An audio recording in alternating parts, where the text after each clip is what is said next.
स्वागत। एक breaking news समोर येतेय। आंध्र प्रदेशमध्ये झालेल्या चकमकीमध्ये 7 माओवाद्यांना ठार मारण्यामध्ये सुरक्षा दलांना मोठं यश मिळालंय। छत्तीसगडच्या सुकमा जिल्ह्याला लागून असलेल्या अल्लुरी सीताराम राजू जंगलामध्ये काल हिडमाला ज्या ठिकाणी ठार मारण्यात आलं होतं त्याच ठिकाणी ही चकमक झाली आहे। 4 पुरुष आणि 3 महिला माओवादी यामध्ये ठार झालेत, तर घटनास्थळी अत्याधुनिक शस्त्रे देखील सापडली आहेत। अजूनही सर्च ऑपरेशन तिथे सुरूच आहे। माडावी हिडमा पत्नी राजेसह चकमकीमध्ये ठार झालेले आहेत, तर काल हिडमाला ज्या ठिकाणी ठार मारण्यात आलं त्याच ठिकाणी ही चकमक सुरू झाली आहे। यामध्ये 4 पुरुष आणि 3 महिला माओवादी देखील ठार झालेत, तर घटनास्थळी अत्याधुनिक शस्त्रे देखील सापडली आहेत। या संदर्भातली अधिकची माहिती आपण घेऊयात आपले प्रतिनिधी महेश तिवारी यांच्याकडून। महेश, ही मोठी कारवाई सुरू झाली आहे, यामध्ये बरेच जण मारले गेल्याची देखील माहिती आहे।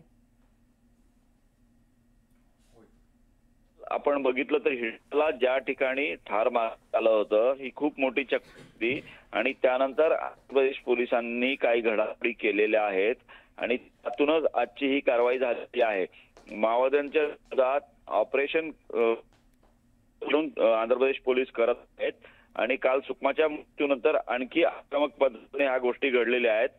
हा जो छत्तीसगड याला लागून असलेला जिल्हा आहे, आंध्र प्रदेशचा अल्लुरी सीताराम राजू जिल्हा आहे, त्याच भागात ही चकमक झालेली आहे आणि 7 माओवाद्यांना ठार मारण्यात यश आलेलं आहे। महत्वाचं म्हणजे याच्यात काही महत्वाचे माओवादी नेते आहेत, ज्यामध्ये टेक शंकर एक खूप महत्वाचा आहे, जो आयडी ब्लास्ट तयार करण्यामध्ये खूप महत्वाची भूमिका बजावत असतो। असा टेक शंकर यात मारला गेलेला आहे।